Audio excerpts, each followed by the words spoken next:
કાજલ બુલેટિનમાં આપનું સ્વાગત છે। હું છું અજીઝ ઝુપેલવાલા। સમાચારમાં વાત કરીએ તો વડોદરામાં બની ગોઝારી દુર્ઘટના। વડોદરાના હળની લેગ ઝોન ખાતેના તળાવમાં આજે બપોરે ખાનગી સ્કૂલના વિદ્યાર્થીઓની મોત પલટી ખાતા અંદાજે 10 વિદ્યાર્થીઓ તેમજ 2 ટીચર સહિત 14ના મૃત્યુ થયાને હોવાની ખબર પ્રાપ્ત થઈ છે। તેમજ અનેક વિદ્યાર્થીઓને નજીકની હોસ્પિટલમાં સારવાર હેઠળ રાખવામાં આવ્યા છે। વિદ્યાર્થીઓને લાઈફ જેકેટ પહેરાવવા વગર બોટમાં અંદાજે 20 થી 25 સ્કૂલના બાળકોને બેસાડવામાં આવ્યા હતા। ફાયર બ્રિગેડની ટીમ હાલમાં તળાવ ખાતે વિદ્યાર્થીઓની શોધખોળ કરી રહી છે। બોટ પલટી ગયાની ખબર વાયુ વેગે થતા લોકોના તોડે તોડા તળાવ પર તેમજ નજીકની જાનવી હોસ્પિટલ તેમજ વાઘોડિયા રોડ ખાતેની સનરાઈઝ સ્કૂલ ખાતે મોટી સંખ્યામાં ઉમટી પડ્યા હતા। લોકોએ આક્રોશ ઝાલવતા જણાવ્યું હતું કે કોર્પોરેશનના જવાબદાર અધિકારીઓ તેમજ સ્કૂલ સંચાલકો સામે એફઆઈઆર નોંધી ધરપકડ કરવામાં આવે તેમજ મ્યુનિસિપલ કમિશનર મેયર સહિત તમામ લાગતા વળગતા અધિકારીઓના રાજીનામા અને તમામ સામે કાયદાકીય પ્રક્રિયા કરવામાં આવે તેવી માંગ કરવામાં આવી હતી। કાજલ બુલેટિનથી સાદિક કાજલવાલાની ખાસ રિપોર્ટ।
ઓલરેડી બધા છે પછી કામ કઈ રીતે કરશે તમે થોડું કોઓપરેટ કરો જરા થઈ જશે થોડું કોઓપરેટ કરો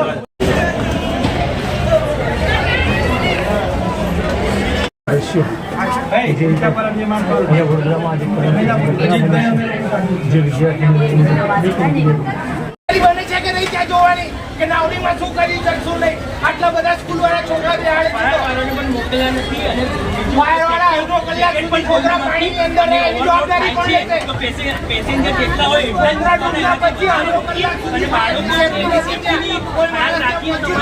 છોકરાઓને બચાવવા અને ઓવરલોડ કરીને બોટ પલટી દે એટલે તમારે જોવું જોઈએ કે નાના બાળકો છે મોટા માણસ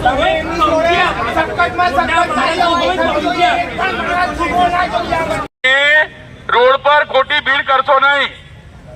આપણી જે અહીંયા જે કાર્યવાહી થાય છે જે તલાવની અંદર જે તકલીફ થઈ છે એની અંદર તમે સહકાર આપો અને હું એવું કહું છું પોલીસને સહકાર આપો અને બધાને સહકાર આપો। મહેરબાની કરીને આગળ વધશો, મહેરબાની કરીને આગળ વધશો। રોડ પર ખોટી ભીડ કરશો નહીં, મહેરબાની કરીને કોઈ પણ ખોટી ભીડ કરશો નહીં, આગળ વધશો।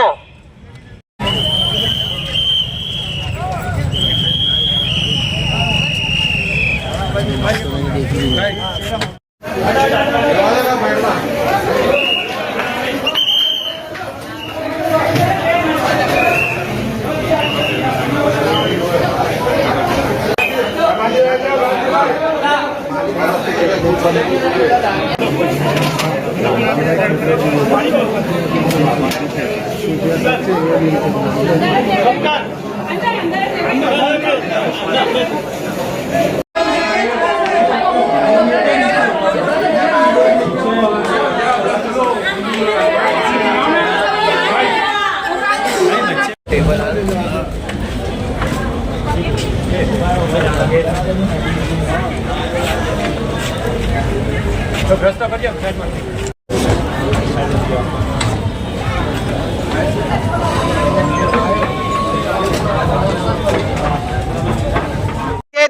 સ્કૂલમાંથી પ્રવાસમાં લઈ ગયા હતા નાના છોકરાઓને 10 થી 12 વર્ષના છોકરા એમાં નાવ ઊંધી થઈ જવાથી બધા 12 છોકરા કે 8 થી 9 છોકરા મરી ગયા છે. નાના મારા ભાઈનો છોકરો છે 12 વર્ષનો. કોઈ જવાબદારી લેવા તૈયાર નથી એ વસ્તુની.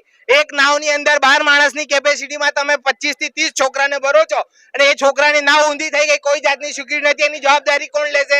એની મને જવાબદારી છે. આના પર સખ્તથી સખ્ત કાર્યવાહી કરો ને જે છોકરાઓ જેમના મા બાપ છે જે મરી ગયા જેમના છોકરાઓ એમને સારામાં સારું વળતર મળવું જોઈએ ને સ્કૂલને સીલ મારવી જોઈએ ને જે જગ્યાએ આ ઘટના બની છે એ માણસ પર સખ્તથી સખ્ત કાર્યવાહી થવી જોઈએ.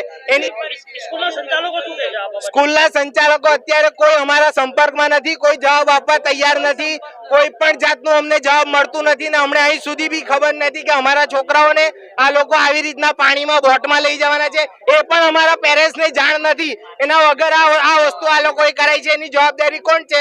તમે મિનિસ્ટર સુધી, કમિશનર સુધી, મુખ્યમંત્રી સુધી આ વાત પહોંચાડો ને આ છોકરાઓના મા બાપને સારામાં સારું વળતર મળવું જોઈએ એ વસ્તુનું તમે ધ્યાન આપો. એ તમારી જિમ્મેદારી છે. હું સલીમભાઈ દોબી, ગુલ્લુભાઈ ઘાટવાળા, પાણીગેટ રોડ. અને સ્કૂલના મેડમ હતા, એમને લઈને અમે એમની પાસે લિસ્ટ બનાવડાયું અને મેડમે બધાને રિસ્પોન્સ સારો હતો. એમના પેરેન્ટ્સોને બધાના લિસ્ટ બનાવી જે પેરેન્ટ્સ લઈ જતા હતા એમના સનને. અને પછી એ મેડમ અહીંયા જાનવી હોસ્પિટલમાં વેરીફાઈ કરવા આવી રહ્યા હતા. એમને રસ્તામાં ચક્કર આવ્યા અને એમને એટેક આવ્યો એટલે એમને ઓક્સિજન પર જાનવી હોસ્પિટલમાં રાખ્યા છે. અને મેડમે બોટિંગ વાળાને કીધેલું કે તમે આ ઓવરલોડ થઈ રહ્યું છે, છોકરાઓને આટલા બધા ના ભરો. તો બોટિંગ વાળા એવું કીધું કે અમને કંટ્રોલ કરતા આવડે છે ઓવરલોડને, તમે ટેન્શન ના લેતા. અને 12 જણને જ જાકેટ આપેલા. આ અંગે સ્કૂલવાળા અને બોટવાળાને કાયદેસર કાર્યવાહી કરવી જોઈએ કાયદેસર. અને મેં તો કહું છું આ પિકનિક જ બંધ કરાવી જોઈએ સ્કૂલોની અંદર. પિકનિક જ બંધ કરાવો. આપનો પરિચય મહેશ ચૌહાણ. અને ક્યાં તમે આવ્યો છો? હું અત્યારે હરની લેક ઝોન પર આવ્યો છું, ગદા સર્કલ પાસે. અને મારા ભાઈનો છોકરો એક્સપાયર બતાવે છે અહીંયા આગળ.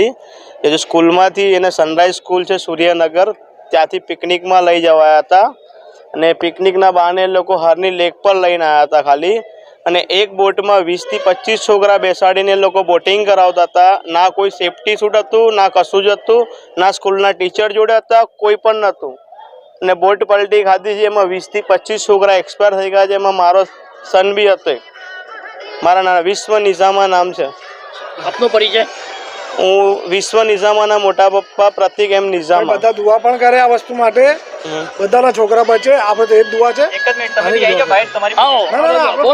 ખાલી કહેવામાં આ બાજુની સ્કૂલમાંથી આ બનાવ બન્યો છે. આ વડોદરા શહેર આજરો વિસ્તારમાં આવેલા સંજય સ્કૂલનો બનાવ છે. અમારા બાજુમાં ખબર પડી અમે તાત્કાલિક અહીંયા આવ્યા છે. અત્યારે આ લોકો પાકી માહિતી આપતા નથી કે બનાવ શું છે. અત્યાર લગી અમને માહિતી એવી મળી છે કે 20 થી 25 બાળકો છે એ બોટ પલટી ગઈ છે. એને બોટમાંથી કેટલા માણસને કેવું છે કોઈ રિપોર્ટ આપતા નથી. આ લોકો જવાબ આપવા તૈયાર નથી. ને બધા વાલીઓ એને બધા હેરાન થઈ ગયા છે. કોઈ રડે છે, કોઈ જવાબ આપવા કોઈ તૈયાર નથી. ના પ્રિન્સિપાલ જવાબ આપવા તૈયાર છે, ને આસપાસ કોઈ લોકો જવાબ આપવા તૈયાર છે. હવે અમારું કહેવાનું છે કે તમે લોકો લઈ જાઓ છો તો મને બતાવતા કેમ નથી? તમે લોકો બતાવતા કેમ નથી કે બાળકો કઈ લઈ જાઓ? કોતરીન તલાવમાં તમે લઈને ગયા છો, તમે તમારે 2 પૈસા બચાવવા માટે તમે છોકરાને તમે જીવ જોખમ તમે રમી રહ્યા છો.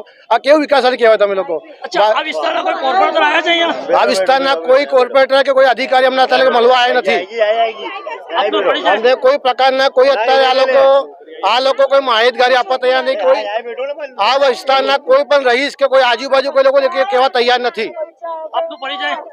મારું પરિચય કુતબુદ્દીન ખલીફા. તળાવની અંદર જે બોટ પલટી ખાવાને કારણે નિર્દોષ બાળકોનું જે છે એ મૃત્યુ થયું. એ બોટ પલટી ખાવાને કારણે બધા જ બાળકોને તેથી રેસ્ક્યુ કરીને અલગ અલગ હોસ્પિટલમાં લઈ ગયા છે. આજે હોસ્પિટલ ખાતે મુલાકાત માટે આવ્યા છે. સમગ્ર સરકાર જે છે એ તંત્રને કડકમાં કડક સૂચનાઓ આપી છે. કોઈ પણ હિસાબે એક પણ બાળક જે છે એને ઉત્તમ સારવાર મળવાની ચિંતા કરી રહ્યા છે. ત્યારે પ્રાથમિક અમારા માટે રાહત કામગીરી પૂર ઝડપમાં ચાલે, ઉત્તમ સારવાર મળે છે. સાથે સાથે આ દુર્ઘટના માટે નિમિત્ત બનેલા એક પણ વ્યક્તિને સરકાર છોડશે નહીં એની ખાતરી આપું છું અને સરકાર પોતે પણ તંત્રને કડક સૂચના આપી છે અને દોષીઓને કડકમાં કડક સજા આગામી દિવસમાં થશે. જાતના છોકરા છે, આમાં કોઈ ભેદભાવ રાખે નહીં. બધાના છોકરા છે ને અત્યારે બધાનું વલ્યું છે. માંડ અમે લોકો અત્યારે પહેલા અગાઉ જાણ કરેલી કે બોટમાં લઈ જવાનું હજુ ખબર નથી તો અમને કોઈ જાણ કરી નથી. અને બીજી વસ્તુ કે 20 જણ બેહાડ્યા તારે એ જાણ કરવી જોઈએ કે 20 જણની કેપેસિટી નહીં તો 20 જણ બેહાડ્યા કેવી રીતે? કેટલી વર્ષની બાળકના ઉંમરો હતા અહીંયા? બધા તો બહુ 14 વર્ષ 15 વર્ષ 8 વર્ષ 9 વર્ષ એવા છોકરાઓ હતા, બધા નાના નાના છોકરાઓ હતા. હા, અને આની કેવું છે, બધા છોકરાને 20 ની કેપેસિટી જ નથી ને 20 બેહાડી દીધા અંદર. 20 એક છોકરાઓ બધા કેટલા બાળકો એડમિટ છે કઈ અંદાજ? અંદર હશે 25-20 જણ અંદર એક્સપાયર છે, એડમિટ નથી, એક્સપાયર જ છે બધા. અંદર ઉપર જે બધા એક્સપાયર્ડ છે, કોઈ ઉપર એ જેવું લોકો છે. બહાર ન્યૂઝમાં ખોટું બતાવે છે 8 9.